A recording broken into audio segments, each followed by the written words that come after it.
Hello, welcome to my YouTube channel.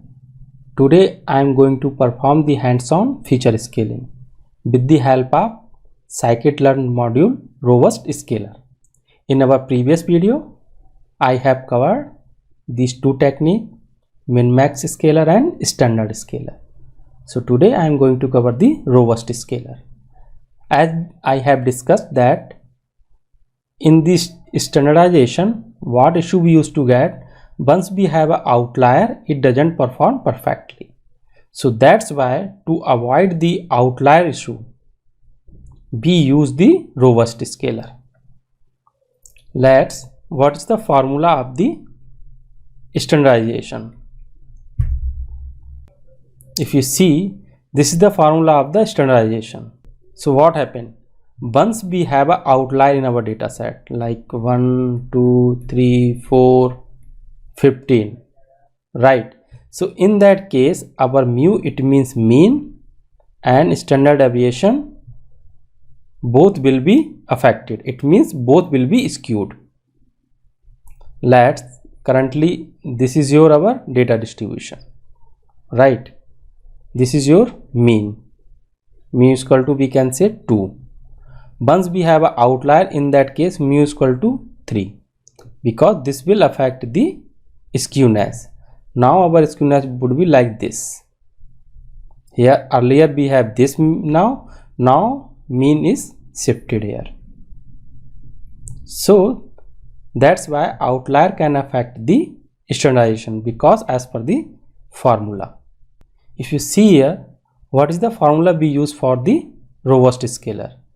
For the Robust Scaler we use, this is your value of the features and this is your median. It means 50th percentile. It means mid value of the features. And P, this is your Q3 and this is your Q1. We use the IQR, interquartile range. This is our data we have. Okay, if we get the median would be your mid value, right? And this is your Q3, it means 75th percentile, and this is your Q1, it means 25th percentile. So all the value, like this is your Q1, this is your Q3, and this is your median, it means Q2. So all the value lie after 1.5 IQR. It means after this, those value comes under the outlier, and all the value lie 1.5 IQR. It means this range onwards, this particular point, those will be also treated as your outlier. If our value lie here, in that case, what we are using in our formula, we are using Q1 and Q3. We are only considering these points. It means we are only considering these points in our formula and median value. It means if we have the outlier in our data set, those outlier will not be considered while doing the scaling. That's why it is a good approach to treat with the outlier while doing the feature scaling. Let's understand the coding, how I can explain those things. This is our data set we have. Okay, if you see, 15 is your outlier, seems like, right?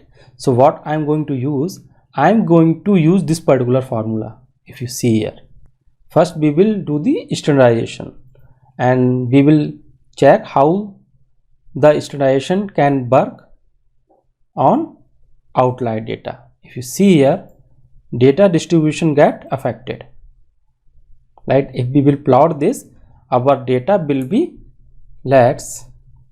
currently our data distribution is this, okay, and mean is equal to 0 in this point. But once we will perform that, after that it will be shifted toward the right direction, right?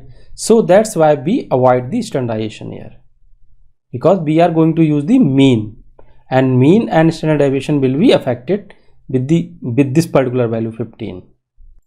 So if you see here, what I am going to do, I am going to use this particular formula. If you see here, this is your scaling, right? What I am going to do, I am going to use the numpy here. This is your value x minus mid value, median, then quantile method provide you the your 75th percentile and 25th percentile. So whatever the things you will mention, like if you mention 0.7, it will provide you the 70th percentile or 60th percentile.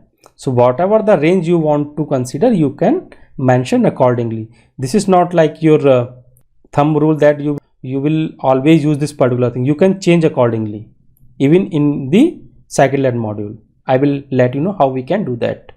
So first I am going to use the vanilla Python. So here we can see that this formula I have created, I am going to perform the robust scaler. If you see here, data has been transformed.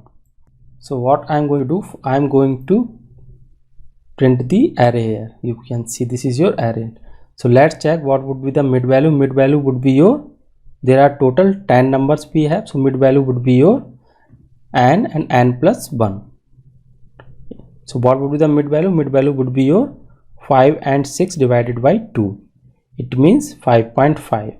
And what would be the 75th percentile? 75th percentile would be your 8. Why I am getting 8? If you see here, this is your mid value. Q1, it means 75th percentile. Mid value of this is your 8. This mid value, this mid value. If you see here, this mid value, this is your Q2, this is your Q3, and this is your Q1, Q1, Q2, Q3. Q3 is your 7, 8, Q3 is your 8, Q1 is your 3, and mid value is your 5.5. This value will be changed according to the interpolation, right? This is the some explanation you have to look in the NumPy document, that if you want to adjust this 75th percentile or 25th percentile according to this higher, lower, and like these values, so these values change accordingly. Let me show you. If I will use midpoint, you can see now value has changed. So this value get affected with the help of this interpolation method. You will not get the same thing whatever you get in the statistics. With the help of this NumPy module, you will get the little bit different values, but it performed well because we can change these things according these values. Now what I am going to show you, I am going to show you the scikit-learn module pre-processing, where I am going to import the robust scaler class. Now I have imported. Now what I am going to do, I am going to create the first object, and simultaneously I am going to use the fit transform method to transform our x NP array, this NumPy array. This, let's check how does it work.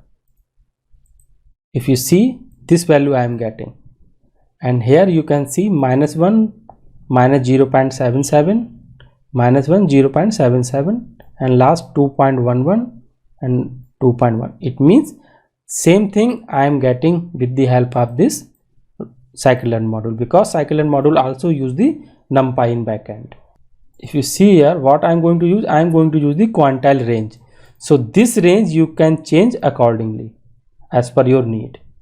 This is your default value Q1 and Q3, but this could be changeable. And that's why I had told you these value could be changed as per our requirement. If you see here, what I am going to use, I am going to use our data set, this data set which we had imported in our previous video. Same data set I am going to use to transform with the help of robust scaler. First I am going to fit, then fit transform, then creating the data frame here. Only this is changed, otherwise all are the same thing. You can see the value has been transformed. Now if you visualize this, you can see This is your before scaling. This is your before scaling. After scaling, I am getting these value. Now let's introduce some outlier in the data set. This is your outlier. 1, 1, 10 and correspondingly height is 11. This is your outlier. I created this data set. Tall is your outlier. So let's visualize it. If you see here, this is your standardization. It means this value. This is your outlier. If you see here, for the robust, our outlier is not get affected with the help of robust scaler, right? So that's why it is better approach as compared to the standardization once we have the outlier in our data set. That's it from my side for today. I hope you will like this video. If you will like, please subscribe my channel and share with your friends and colleagues. Thank you.